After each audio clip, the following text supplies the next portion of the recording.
Welcome back, he, she's, theys, and castaways, to another episode of Lord Licorice's Luxurious Lounge. I am Lord Licorice, and this is my lovely little licorice bite, Zach. And we are here to give you week 2's update. Now brace yourselves, because this was an interesting week. The castaways are already off to a very interesting start. Now, this week, Luke, or Glappy, released his challenge and his twist. For this challenge, Glappy tasked the castaways with representing candy-themed political parties. To represent these, they had to take what party they were given and write a political speech for the spectators, you guys, and include any other supplemental items as they saw fit.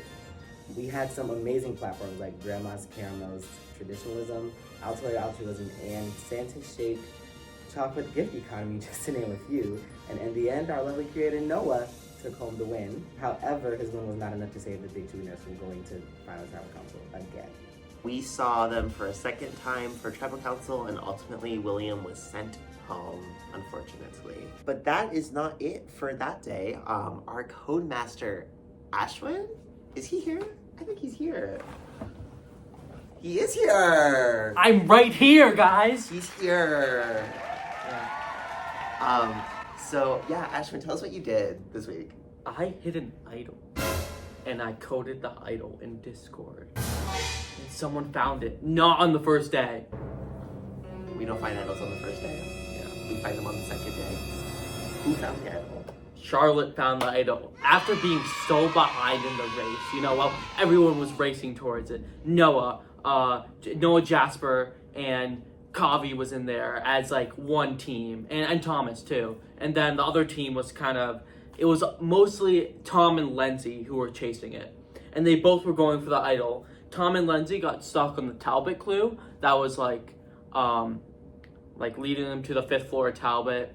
They thought it was the library or Barney Davis or Swayze. We told them it wasn't Swayze. And then Noah, they got so far, came to the last hint, the 6 feet underground hint, the second to last, and went to the graveyard. I would hide an idol in the graveyard. For reference, if you ever play Survivor, we're not gonna hide the idol in a graveyard because that's not a good thing to do because there are dead people and that's disrespectful. And Noah, he knows this. He made the game. He literally made the game.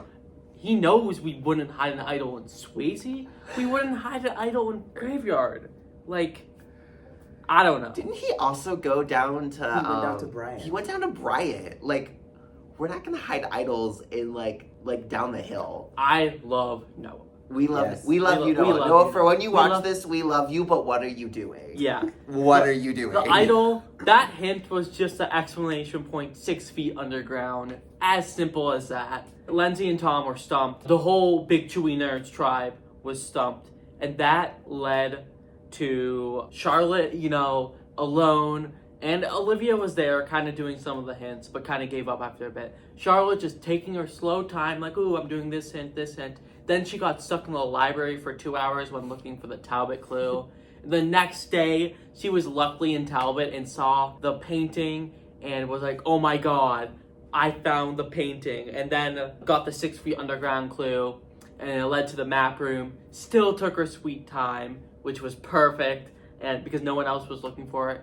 And then she got to it and got the idol. Who was happy about that? We're happy about that. We're all happy. We love you, Charlotte. Yeah. Go green team. Go to green team. Yeah, go to green team. Go to green team. So Charlotte got the idol. Very happy about that. I'm very happy. I thought I was gonna have to wait a week, but Charlotte, No, it got scary there for a moment. It seemed like no one was gonna find it. Yeah, because everyone gave up because Lindsay and Tom, they thought Noah found it. Noah thought Lindsay and Tom found it. Yeah. So it was this, both sides saying, oh, the other people have it. Little do they know, Charlotte has it. Yeah, I don't think anyone has suspected Charlotte of having it. Yeah, so... Which is really a good position to be in. Yeah.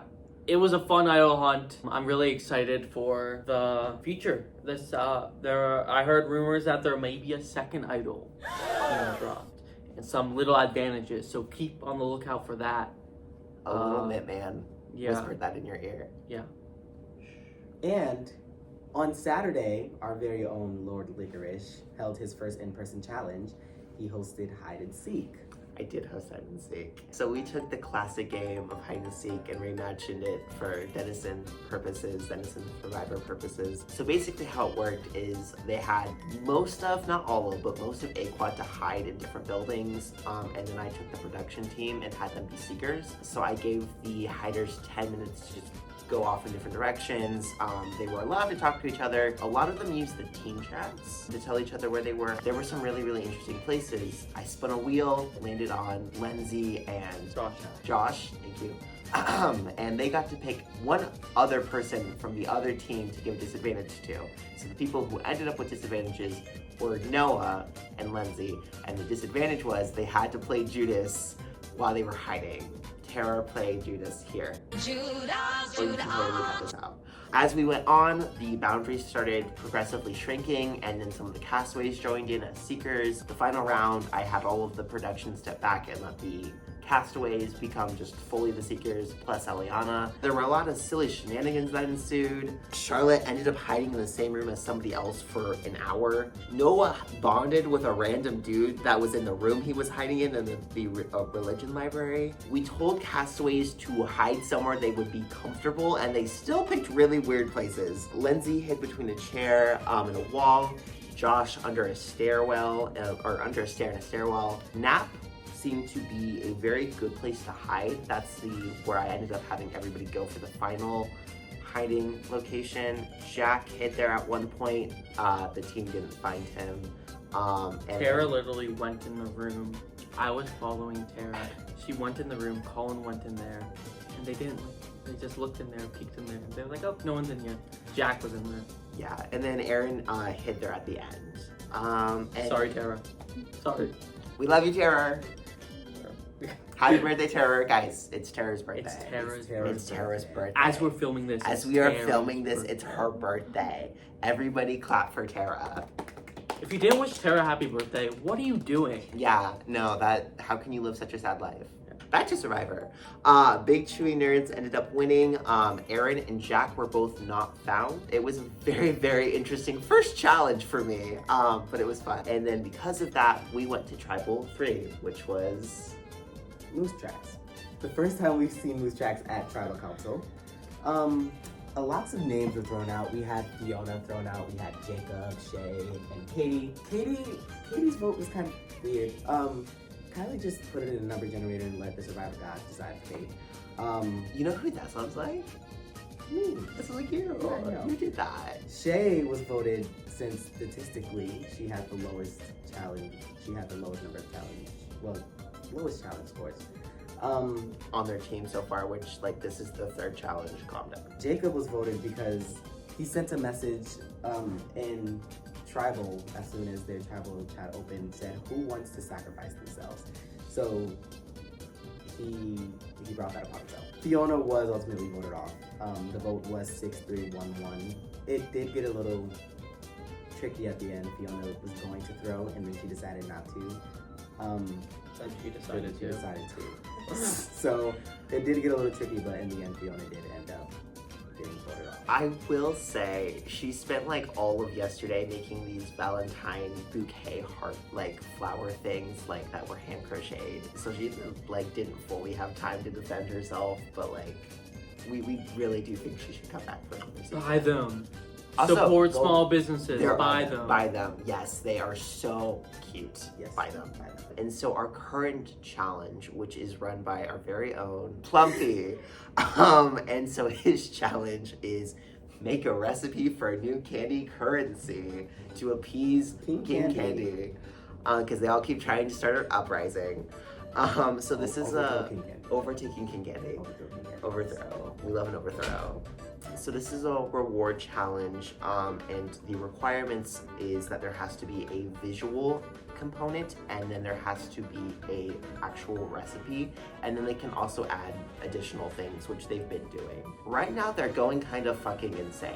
Moose Tracks made a video advertisement, and Big Chewy Nerds took this challenge literally and are actually making candy right now.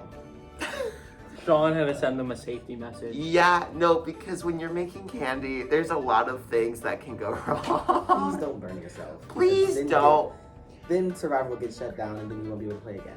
We did not tell them to do this. You are not If they Willy get Wonka. burned, it's not our fault. You are not a candy making twink. You don't know what you're doing. Be safe. Don't do this at home unless you know what you're doing. Thank you.